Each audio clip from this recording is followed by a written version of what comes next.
भारत से पाकिस्तान में दाखिल होने वाले दरियाए चनाब के बहाव में दोबारा कमी हो गई। गुज़िश्ता रोज के मुकाबले हेड मराला पर पानी की आमद 9,100 क्यूसेक कम होकर 25,000 क्यूसेक रह गई।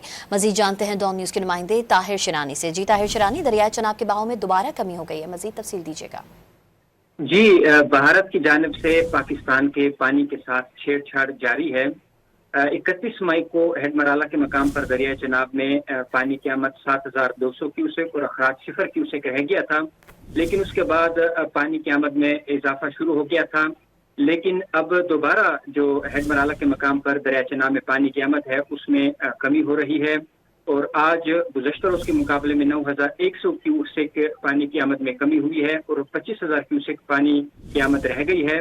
और हेड मराला के मकाम पर दरिया चनाब में पानी का अखराज 3,000 क्यूसेक रह गया है। गुज़श्ता रोज हेड मराला के मकाम पर दरिया चनाब में पानी की आमद 34,100 क्यूसेक थी और अखराज 5,400 क्यूसेक था। हेड मराला के मकाम पर दरिया चनाब में 2 जून को पानी की आमद 38,600 क्यूसेक थी और इसके साथ गुज़श्ता महीने के पहले यानी अप्रैल में भारत की जानिब से जो सिंता माहिदा था वो मुअत्तल किया था एक तरफा तौर पर, और उसके बाद जो पाकिस्तान के पानी के साथ जो छेड़छाड़ है वो भी आए रोज भारत की जानिब से सिलसिला जारी है। जी ताहिर शिरानी अपडेट कर रहे थे, आपका बहुत शुक्रिया।